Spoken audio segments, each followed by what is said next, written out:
દેશો દુનિયાના તાજાતરીન સમાચાર સંભળાવવા માટે આદત મુજબ આપનો સેવક ઝહીર અલી તમારી ખિદમતમાં હાજર થયો છે. અમારા સર્વે મોહતરમ સાંભળનારાઓ, અસ્સલામુ અલૈકુમ વરહમતુલ્લાહી વબરકાત. આજે મંગળવાર તારીખ 9 એપ્રિલ 2013 મુતાબિક મઈ જમાદિયુલ અવ્વલ 1434મી હિજરી સનની આઈ 28મી રાતમાં રેડિયો આવાઝે હિકમતના ઓંધ ઉપર અમારી સાથે રહેવા બદલ આપનો ઘણો ઘણો આભાર. આશા છે કે જરૂર અલ્લાહ સુબ્હાનહુ વ તઆલાના ફઝલો કરમથી આપ સર્વે મજામાં હશો. તો આવો તરત જ આપણે સાથમાં મળીને આજના સમાચારની અંદર જે વસ્તુઓનો ઉલ્લેખ કરવામાં આવશે તેનું ટૂંક સારાંશ એટલે કે રેઝ્યુમે તરફ નજર કરીએ.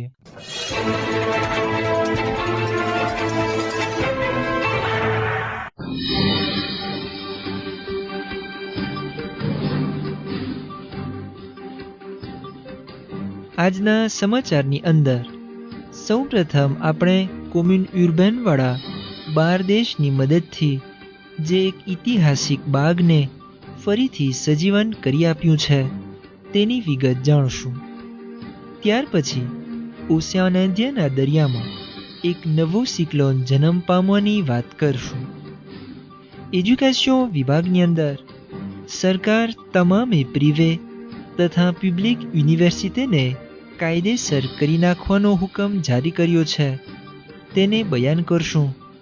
અને છેવટે સોશિયલ વિભાગની અંદર વાંચવા મળતી 2-3 ખબરો ટૂંકમાં સંભળાવી આ નેશનલ શાપિત્રને આપણે પૂરું કરીશું. 12 દેશના સમાચાર માટે આપણે ખાલી સિરીની વાત લઈશું, જ્યાં ખાતે ગઈકાલે એક સંગીન આતંક કરવામાં આવ્યું હતું અને જેના પરિણામે સખત નુકસાન પહોંચ્યું છે. આશા છે કે જરૂર આ 15 મિનિટની સફર દરમિયાન તમે અમારી સાથમાં જ રહેશો.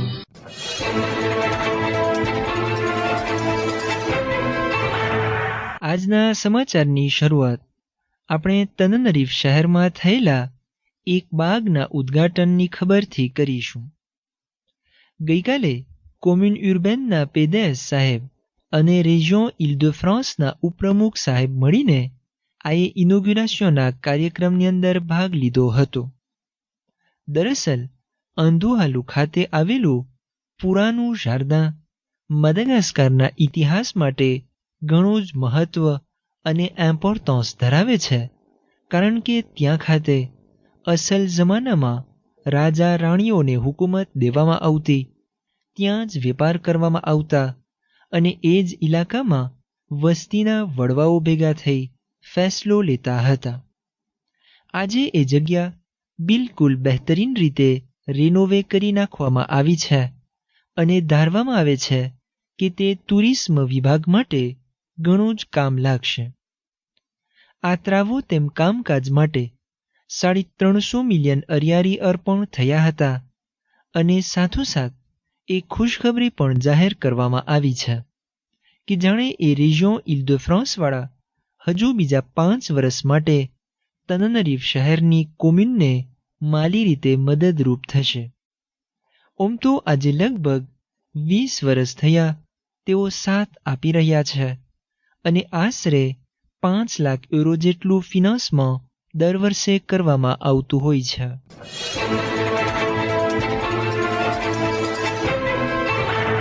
ત્યાંથી નીકળતા આપણે મોસમ અને ક્લિમા વિશે વાત કરીએ. મેતેઓવાળાના પ્રિવિઝન મુતાબિક ગઈકાલથી ઓશિયાન ઇન્ડિયાના દરિયામાં એક સિક્લોન જન્મ પામ્યો છે, જેનું નામ ઇમેલ્ડા બતાવવામાં આવે છે.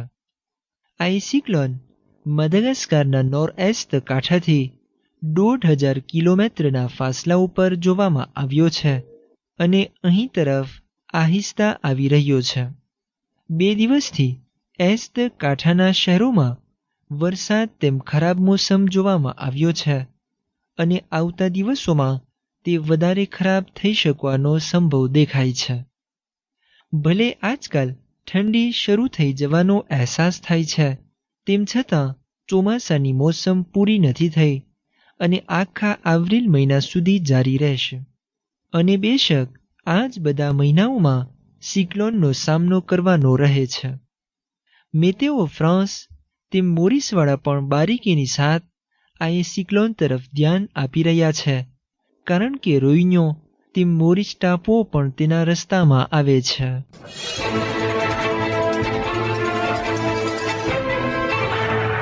ભણતર અને enseignementના વિભાગની અંદર આપણને સરકાર તરફથી સખ્તાઈ અને કાયદા સખત કરવાની ખબર આંખ સામે તરતી દેખાય છે.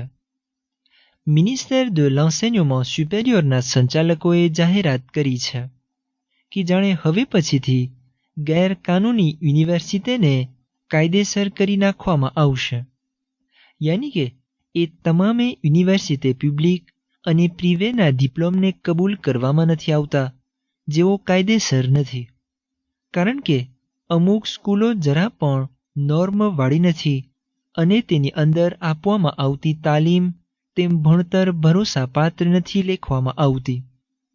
સરકાર તરફથી ઇજાઝો અને ઓથોરિઝેશન મળે એ પહેલાં તેઓ સરખી તપાસ કરવાનું એલાન કરે છે, જેથી યકીન થઈ જાય કે સ્કૂલની ઇમારત, ભણતરનો નીવો અને માસ્તરોની આવડત વગેરે બધું બરાબર છે કે નહીં. હાલમાં ઘણા બધા વિદ્યાર્થીઓ અને એચ્યુડિયો લોકો ફરિયાદો કરતા નજર આવે છે, કારણ કે તેઓને જે ડિપ્લોમ મળતો હોય છે તેને સરકાર કબૂલ નથી કરતી, જેથી પરેશાનીઓનો સામનો કરવો પડે છે.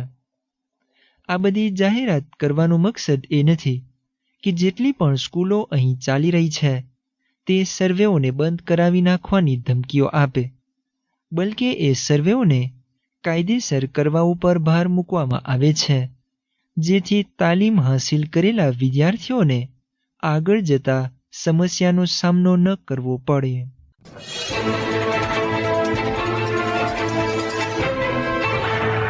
આખીરમાં સોશિયલ વિભાગની અમુક ખબરો ટૂંકમાં આપણે સંભળાવી આ નેશનલ શાપિત્રને પૂરું કરીએ.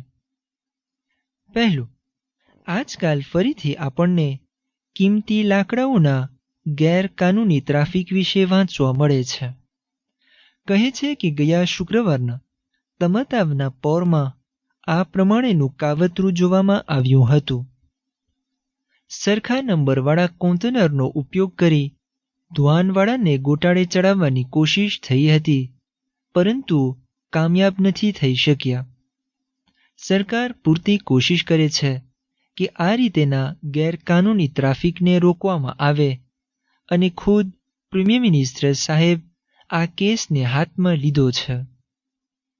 બીજું, ફોનની કંપનીવાળા અને એન્ટરપ્રાઇઝ પ્રિવેના સંચાલકો વચ્ચે જે અણબનાવ શરૂ થયો હતો તેનો હજુ સુધી કોઈ અંત નથી આવ્યો.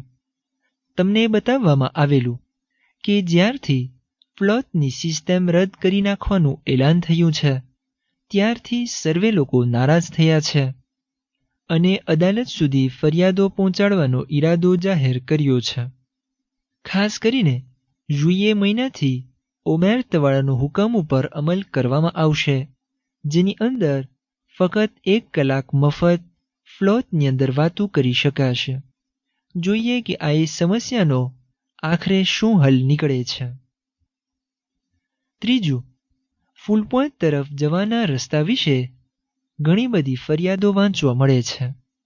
ખરેખર લોકોના બયાન મુજબ ત્યાંનો રસ્તો એકદમ બગડી ગયો છે કે તમતાવથી ફૂલ પોઈન્ટ પહોંચવા માટે તકરીબન 2 કલાક લાગતી હોય છે.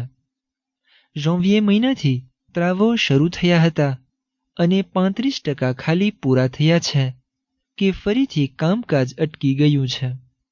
ચોમાસાની મોસમ હજુ ખતમ નથી થઈ, એટલે રસ્તા વધારે ખરાબ થઈ જવાનો ડર છે, જ્યારે કે ફૂલ પોઈન્ટ તો ટુરિસ્ટ લોકો માટે ઘણી જ મહત્વની જગ્યા લેખવામાં આવે છે.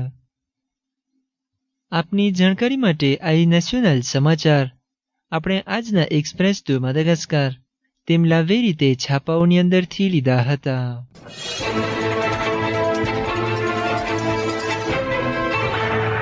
ઇન્ટરનેશનલ વિભાગની અંદર આજે આપણે ફક્ત સીરી તરફ નજર કરશું, જ્યાંથી માઠા સમાચાર મળ્યા છે.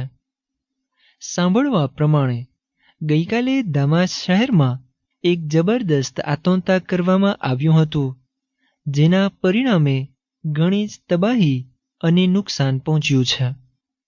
સરકારી બિલાવ મુતાબિક કુલ મળીને 20 માણસો મરણ પામ્યા અને 50 જેટલા બ્લેસે ગણવામાં આવ્યા છે.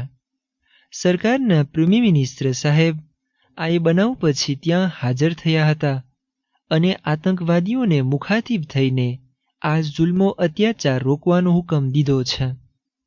ખરેખર સિરીની વસ્તી ઘણી જ દહેશતમાં વસી રહી છે, જ્યાં હર વખત જાનનો ખતરો જોવામાં આવે છે.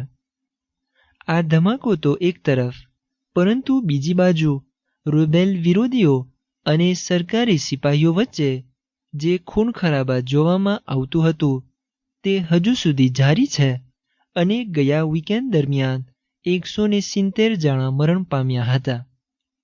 સિરીની સરકારે ONU પાસે એક ડેલિગેશન મોકલવાની માંગણી કરી હતી, કારણ કે અલેપ પ્રોવિન્સના એક ગામડામાં રુબેલ લોકો શિમિક હથિયારનો ઉપયોગ કર્યો હતો. ONUના સેક્રેટરી જનરલ બાન કી મૂન સાહેબ આ દરખાસ્તને કબૂલ રાખી છે અને જણાવ્યું છે કે તેઓના ડેલિગેશન ત્યાં જવા માટે તૈયાર છે.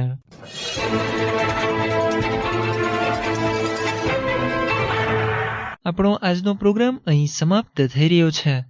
મને ધ્યાનથી સાંભળવા બદલ આપનો ઘણો ઘણો આભાર. ઇન્શાઅલ્લાહ તઆલા ફરીથી આપણે આવતીકાલે આ જ ટાઈમે પાછા મળશું. વસ્સલામુ અલૈકુમ વરહમતુલ્લાહિ વબરકાતુહુ.